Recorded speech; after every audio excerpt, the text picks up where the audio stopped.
The taste exploded across Carl Weiss's tongue. Sweet, fizzy, sharp, with an unfamiliar bite that made his eyes widen in surprise. The dark liquid fizzed against his teeth, bubbles popping with tiny explosions against the roof of his mouth. He had been prepared for torture, humiliation, perhaps even death after his capture. But not this. Not a cold glass bottle of something called Coca-Cola pressed into his hesitant hands by an American guard who looked almost bored with the gesture. Around him, fellow German prisoners of war stared down at identical bottles. Confusion etched across their faces as they experienced their first taste of America's favorite drink. The moment hung in the summer air of Camp Shelby, Mississippi, a strange suspension between fear and delight. Carl, a former tank commander who had fought across France until his unit was surrounded in the hedgerows of Normandy, took another cautious sip. The sweetness was overwhelming to a palate accustomed to wartime rations, bitter ersatz coffee, and the thin soups that had sustained the Wehrmacht during the final desperate months before his capture. Had it truly been only weeks since he had expected to die for the fatherland? How had he arrived at this place where enemy guards casually distribute drinks as though resources were unlimited? One man near him spat his first mouthful onto the dusty ground, convinced it must be poison. Another drank so eagerly that the carbonation made him cough, sputtering while others laughed nervously. Across the yard, a group of American soldiers watched their reaction with mild amusement, some sipping their own bottles with the casual familiarity of daily habit. Was this how victors always behaved, Carl wondered, watching his captors through narrowed eyes, confident enough to share their pleasures with the vanquished? Or was there something more significant in this simple ritual of refreshment? Carl couldn't have known that this strange, fizzing drink would become the first crack in the foundation of everything he had been taught to believe about America, about the war, and about his own country's place in the world. The bottle in his hand, mass-produced and commonplace to his captors, would prove more powerful than any interrogation in revealing the true nature of the nation that had defeated the Third Reich. After 4 years of propaganda describing Americans as decadent, weak, and incapable of sacrifice, the truth was now bubbling through a simple glass bottle into the consciousness of men who had been prepared to die rather than surrender. They had been told so many things about the barbaric treatment that awaited captured German soldiers, stories of torture, starvation, and forced labor that would make death on the battlefield seem merciful.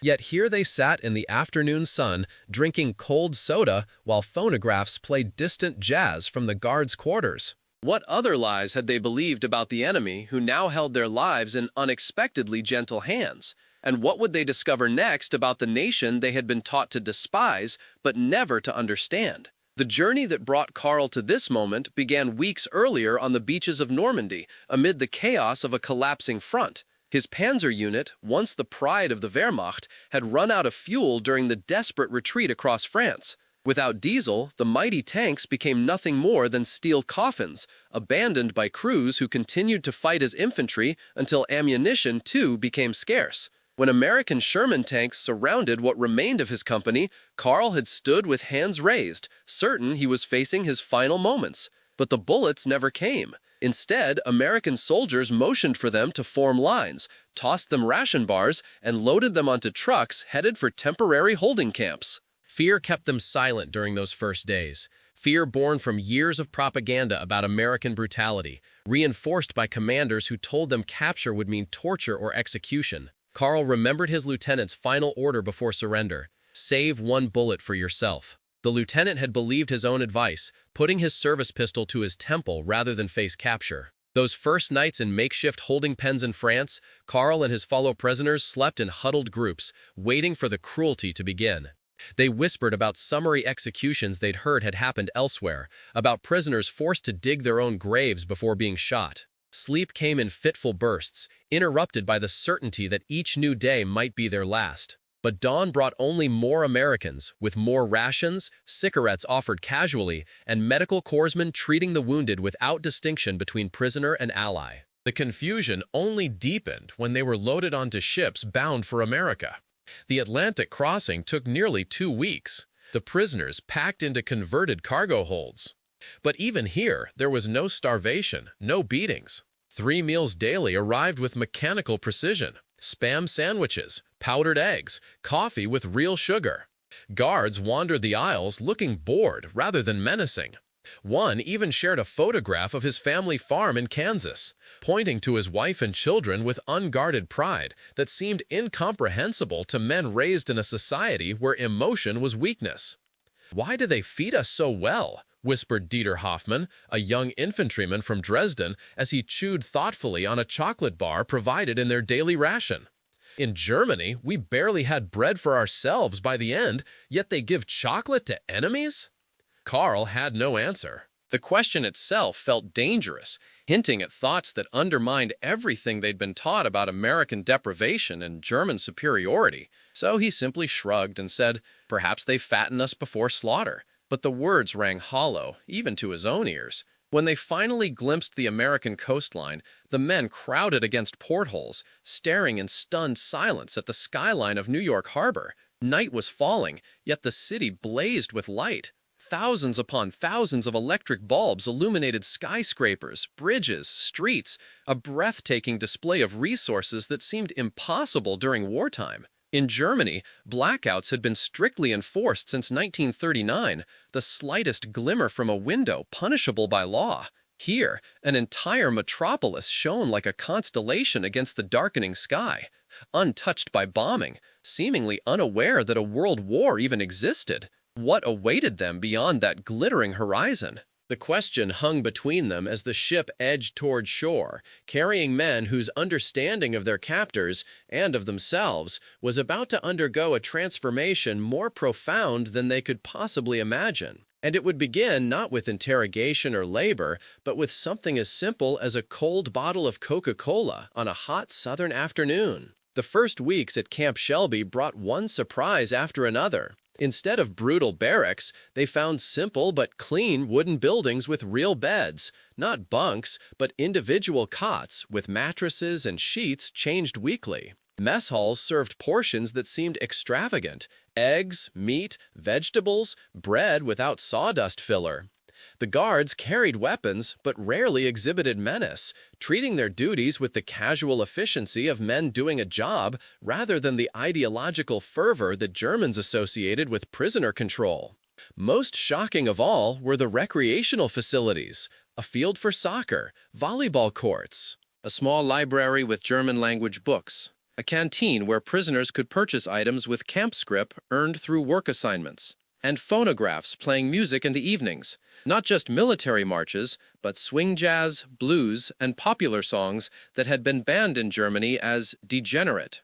The America they were experiencing seemed nothing like the failing, chaotic nation described by Goebbels' propaganda machine.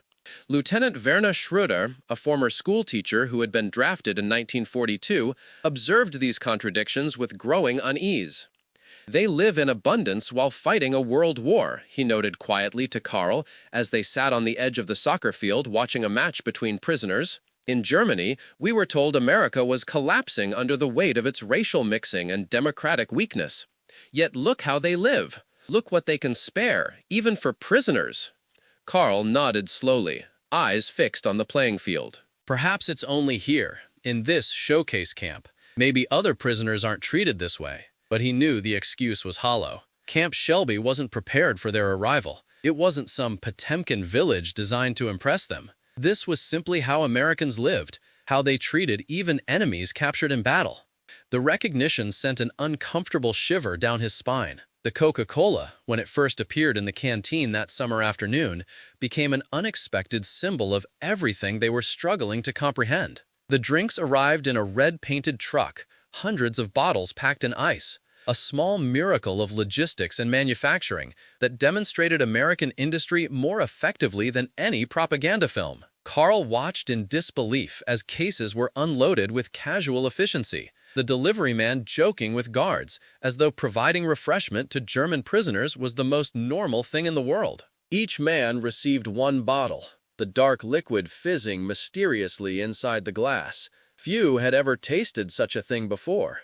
In Germany, coffee had become a luxury by 1943, replaced by various bitter substitutes. Sugar was severely rationed. The idea of a sweetened, carbonated beverage, mass-produced and distributed even during wartime, struck many as absurd extravagance. Yet here it was, cold against their palms in the Mississippi heat, a small pleasure offered without ceremony. "My children in Hamburg have not tasted real sugar in 2 years," muttered Sergeant Mueller, a weathered veteran of the Russian front. "And here they give us this. He gestured with the bottle, unable to find words for his conflicted emotions.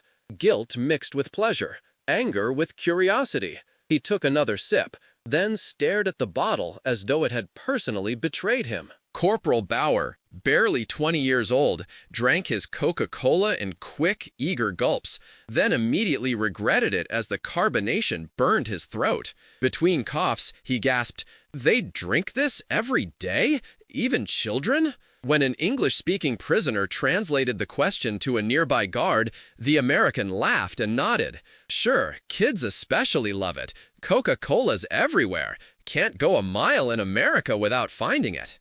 What stayed with Carl wasn't just the taste, though the sweetness lingered on his tongue long after the bottle was empty, but the casualness with which such luxury was treated. In the Reich, resources had been directed with fanatical efficiency toward the war effort. Civilian pleasures were sacrificed for military necessity. Indulgence was weakness. Yet America seemed capable of fighting across 2 oceans while still producing frivolous drinks in quantities sufficient to share with prisoners. How could a nation so devoted to comfort, to excess, defeat the disciplined might of Germany? The question kept Carl awake that night, staring at the ceiling of the barracks as other men slept around him. The taste of Coca-Cola remained in his memory, sweet and troubling. Perhaps the answer lay in the bottle itself, in the industrial capacity that could produce millions of such bottles daily, in the transportation network that could deliver them to the furthest corners of the country, in the wealth that made such production seem ordinary rather than extravagant. For the first time, Carl began to understand that he might have been fighting not a weak and decadent society on the verge of collapse, but something far more formidable, a nation whose material abundance was not weakness, but its most potent form of strength. And this realization, sparked by something as simple as a carbonated drink, would only deepen in the days to come, as the prisoners began their assigned work on the farms and factories surrounding Camp Shelby. When the work assignments began, Carl expected brutal labor designed to break their bodies and spirits, the punishment they had been trained to anticipate. Instead, they found themselves dispatched to local farms, factories, and workshops where labor shortages created by the draft had left American businesses desperate for workers. The pay was minimal, camp scrip rather than real currency, but the conditions were surprisingly humane. Regular breaks, meals provided, treatment that ranged from neutral to almost friendly. Carl was assigned to a small bottling plant 20 miles from camp, part of a regional Coca-Cola distribution network. The irony wasn't lost on him. A German tank commander now helping to produce the very symbol of American consumer culture he had tasted just weeks before. The factory manager, Mr. Donovan, was a middle-aged man with a slight limp who explained he had served in the First World War. "Fought Germans at Belleau Wood," he told Carl through an interpreter, then shrugged. "But that was a different time, different war. Now I just need bottles filled." The production line itself became a revelation. Gleaming stainless steel machines filled, capped, and labeled 12 bottles per second, a rate of production that seemed almost magical compared to German manufacturing capabilities during the war's later years. By 1944, bombing had reduced much of Germany's industrial capacity to rubble. Here, factories operated around the clock, untouched by enemy action, churning out both war materials and consumer goods with equal efficiency. Other prisoners returned from their work sites with similar stories of abundance. Dieter, assigned to a farm in the Mississippi countryside, described fields that stretched beyond sight, harvested by machines that did the work of 50 men. The farmer complained about fuel rationing, he reported with disbelief, said he could only fill his tractor 3 times a week instead of daily. 3 times a week! In Germany, such fuel would supply a panzer company for battle. Werner, working at a local newspaper, marveled at the printing presses that produced thousands of copies hourly. Not just news, but advertisements for luxuries still available despite wartime rationing. They complain about restrictions, he said, yet their stores remain full. Their idea of sacrifice would be our definition of abundance. Each observation added another crack to the foundation of beliefs they had carried into captivity. The camp interpreter, a German-American named Friedman, whose family had emigrated in the 1920s, sometimes spoke with the prisoners during evening hours. "You know," he told Carl one night, "there are over 400 Coca-Cola bottling plants across America. Before the war, they were producing more than 5 million bottles daily. Even with sugar rationing, production continues at nearly 60% of that level." Carl tried to comprehend such figures. A single luxury item produced in quantities that exceeded Germany's daily ammunition output during the height of the war. The scale seemed impossible, yet the evidence surrounded them. In the casual abundance of the mess hall, in the well-stocked canteen, in the very glasses of Coca-Cola that had become a regular part of their diet in captivity. Slowly, the prisoners began to piece together a different understanding of the conflict they had been part of. They had been told America was a chaotic mix of races and cultures, incapable of unity or sacrifice. Yet, the nation had mobilized its vast resources with remarkable efficiency, not just for war materials, but for preserving a way of life that seemed luxurious beyond imagination to men who had experienced the increasing deprivation of Hitler's Germany.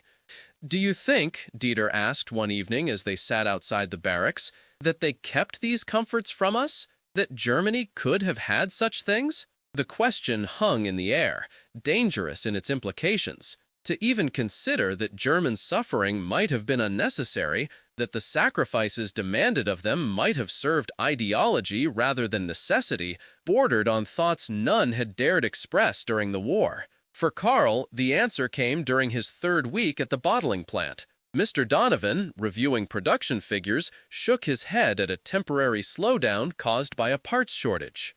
"Damned inconvenient," he muttered. "We'll have to wait 2 days for the replacement valve from Atlanta. 2 days for a part to travel hundreds of miles during wartime. In Germany, such repairs often took weeks or months, if they happened at all." The contrast was stark enough to force recognition of a painful truth. The deprivation they had experienced hadn't been a necessary sacrifice, but the inevitable result of a system that prioritized conquest over the well-being of its own people. How many other certainties would crumble in the face of what they were learning in America? The question troubled Carl as he fell asleep that night, the taste of Coca-Cola still occasionally surprising him with its strange familiarity. A comfort he had never known he wanted until it was offered by the very enemy he had been prepared to die fighting.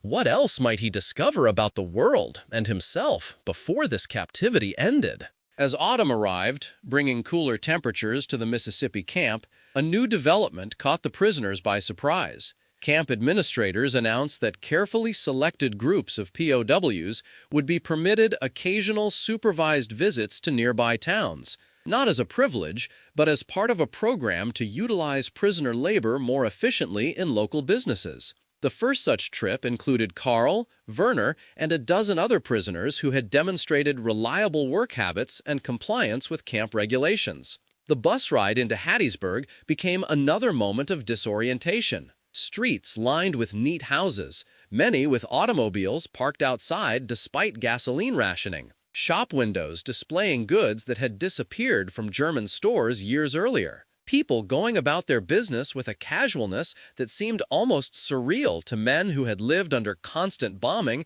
and ever-tightening restrictions. Even with wartime conservation measures clearly visible, victory gardens in yards, recruitment posters in windows, blue stars hanging in homes with sons overseas, the overwhelming impression was of a society barely touched by the conflict consuming Europe. Inside a small diner where they stopped for lunch, Carl experienced another Coca-Cola moment, this time watching an American family at a nearby table. A mother and 3 young children enjoying hamburgers, French fries, and large glasses of the now familiar dark soda. The youngest child, perhaps 5 years old, complained about having to finish her vegetables before getting a dessert displayed in a rotating glass case. The mother's gentle insistence, the children's casual expectation of ice cream to follow their already generous meal, the very normalcy of the scene, it all struck Carl with unexpected force. "These people," Werner whispered beside him, "have no idea what war really means." There was bitterness in his voice, but also something like envy. His own family in Dresden wrote of increasing hardship in their carefully censored letters. Food shortages, constant air raid alerts, children sent to rural areas for safety. Here, American children sat in bright diners drinking Coca-Cola, their greatest concern being whether they would get chocolate or vanilla ice cream if they finished their green beans. "Hey, Fritz, how's the burger?" called one of the guards, using the generic nickname American soldiers applied to all German prisoners. Carl looked down at his plate. A sandwich larger than any he'd seen in years, served with a pile of fried potatoes and another cold bottle of Coca-Cola. The guard meant no particular malice with the question, just casual conversation to fill the silence. But Carl couldn't find words to answer. The contrast between this meal and what his family might be eating in Stuttgart, too painful to articulate.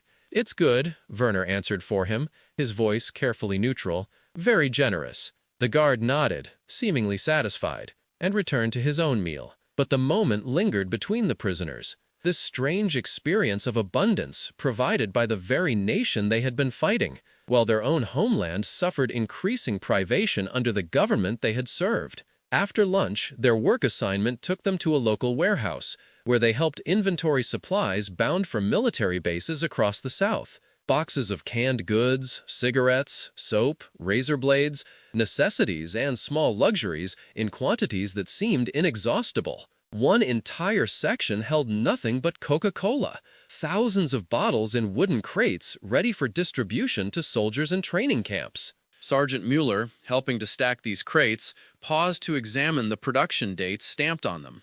"Look at this," he said softly.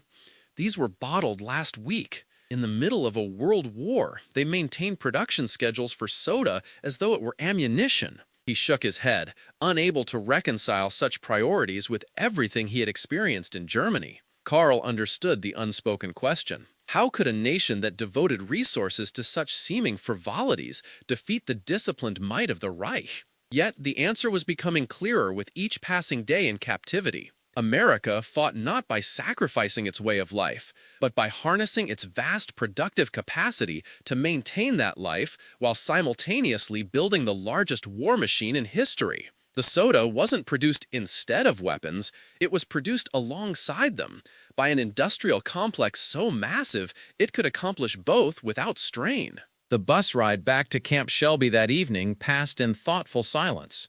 The prisoners had been taught to despise American materialism, to view it as evidence of spiritual weakness and cultural degeneracy. Yet they were beginning to understand that this material abundance represented not weakness, but extraordinary strength.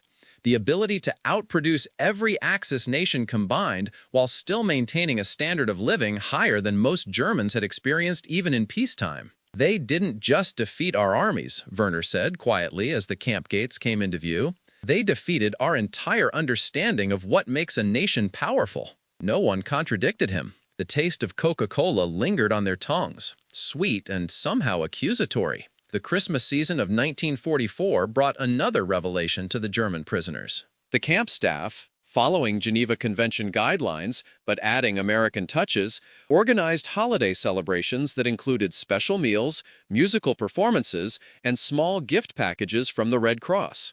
The contrast with news filtering in from Germany of the desperate Ardennes offensive, civilian hardship, and intensified bombing created a surreal dissonance for men who had expected harsh treatment in captivity.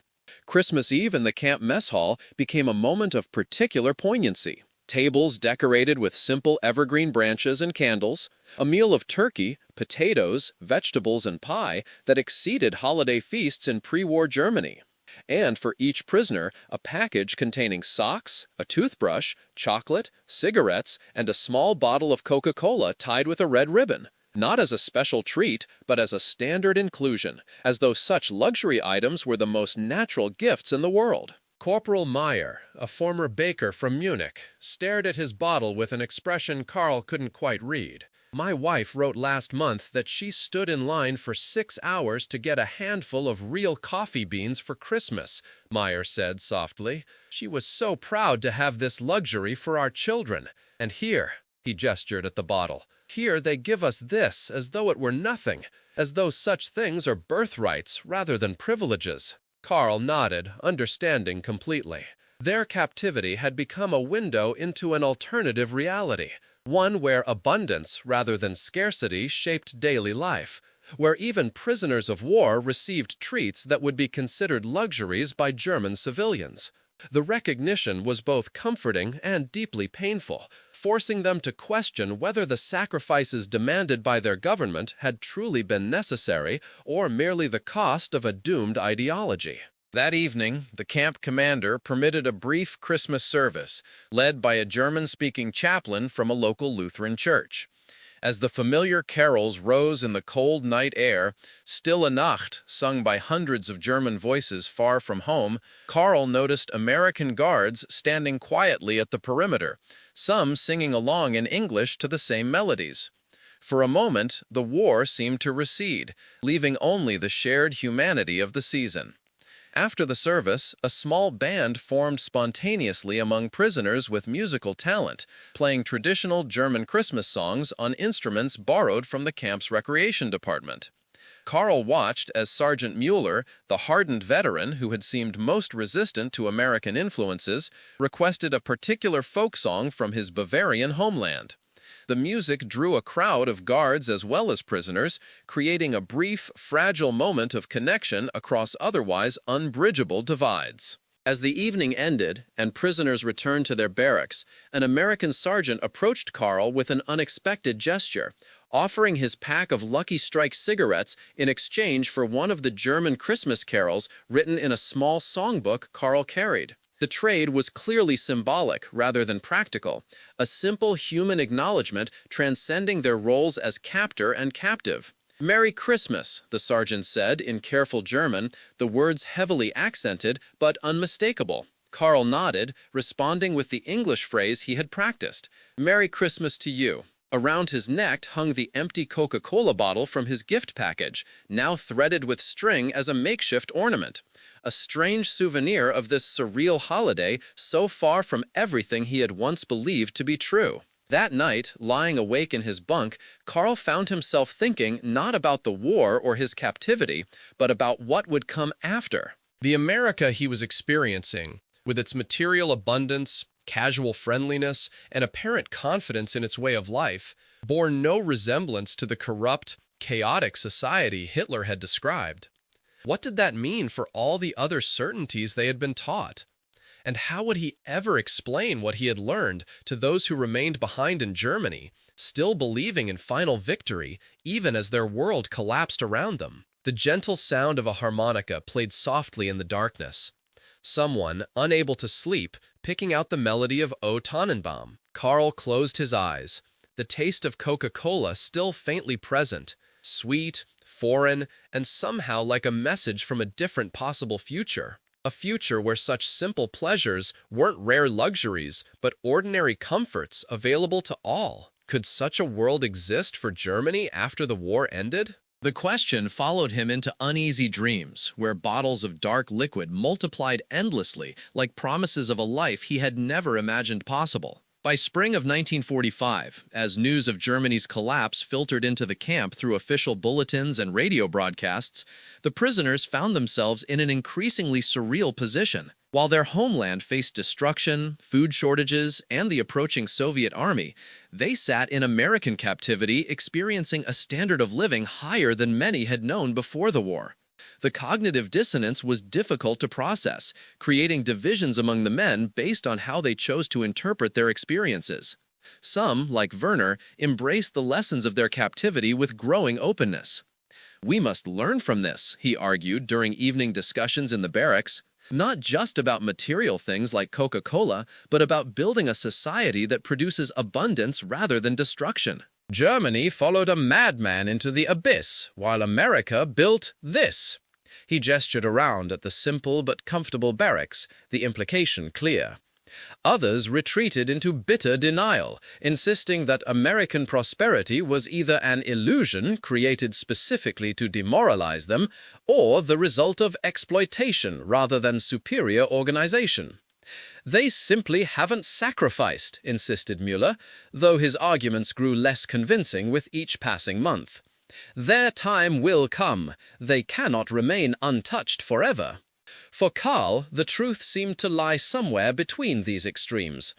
America's abundance was real and impressive, yes, but built on advantages Germany could never have matched. Vast natural resources, geographic isolation from bombing, and an industrial base untouched by 2 devastating wars in 30 years.